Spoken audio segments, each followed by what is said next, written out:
ঈদের আনন্দ মানেই নতুন পোশাক, প্রিয়জনের হাসি আর সেই সঙ্গে বড় পর্দায় নতুন সিনেমার ঝলক। আসন্ন ঈদ উল ফিতরকে ঘিরে ঢাকাই সিনেমায় এবার যেন বইছে এক নতুন জোয়ার। ঠিক শেষ মুহূর্তে এসে একসঙ্গে ৫টি সিনেমা সেন্সর সনদ পাওয়ার খবর সেই উচ্ছ্বাসকে আরও তীব্র করে তুলেছে।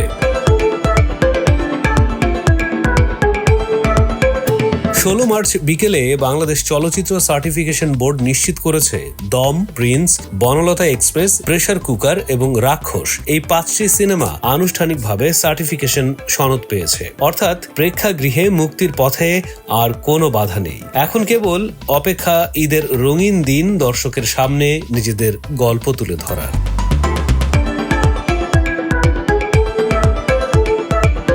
বোর্ডের সদস্য কাজী নওশাব আহমেদ বলেন, শেষ দিন হওয়ায় কয়েকদিন ধরে টানা সিনেমা দেখা হয়েছে। সব দিক বিবেচনা করেই সম্মিলিত সিদ্ধান্তে সিনেমাগুলোকে ছাড়পত্র দেয়া হয়েছে। তার কথায়, একসঙ্গে ভালো মানের কয়েকটি সিনেমা মুক্তি পাচ্ছে, এটা দর্শকদের জন্য আনন্দের বিষয়।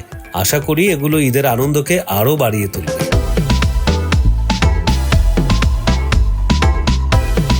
এই তালিকায় সবচেয়ে বেশি আলোচনায় রয়েছে প্রিন্স, কারণ এতে কেন্দ্রীয় চরিত্রে আছে ঢালিউডের শীর্ষ নায়ক সাকিব খান। পরিচালক আবু হায়াত মাহমুদের হাত ধরে সিনেমাটি হতে যাচ্ছে ঈদের অন্যতম বড় আকর্ষণ। সাকিব ভক্তদের প্রত্যাশা, এবারও বড় কিছু উপহার দেবেন তাদের প্রিয় তারকা। অন্যদিকে ভিন্ন স্বাদের গল্প নিয়ে আসছে বনলতা এক্সপ্রেস, পরিচালনায় তানিম নূর, আর অভিনয়ে এক ঝাঁক শক্তিশালী শিল্পী মোশাররফ করিম, চঞ্চল চৌধুরী, শরীফুল রাজ, সাবিলা নূর। অভিনয়ের গভীরতা আর গল্পের বৈচিত্র্য দুটো মিলিয়ে এই সিনেমাটি ইতোমধ্যে ভালো আগ্রহ তৈরি করেছে। থ্রিলারের উত্তাপ ছড়াতে আসছে প্রেসার কুকার, যার নির্মাতা রায়হান রাফি। এতে অভিনয় করেছেন শবনম বুবলি, নাজিফা তুষি, স্নিগ্ধা চৌধুরী ও মারিয়া শান্ত। গল্পে টান টান উত্তেজনা থাকবে এমনটাই ধারণা সিনেমা প্রেমীদের।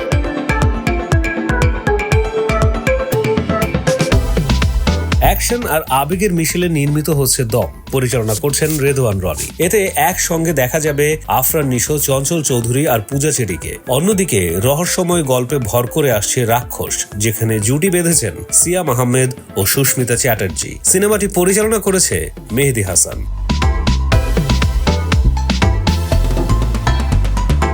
এই ৫টি সিনেমার সবচেয়ে বড় শক্তি তাদের বৈচিত্র্য। অ্যাকশন, থ্রিলার, ড্রামা সব ঘরানার গল্পই থাকছে এবারের ঈদে। ফলে দর্শকদের জন্য তৈরি হয়েছে এক পরিপূর্ণ বিনোদনের প্যাকেজ।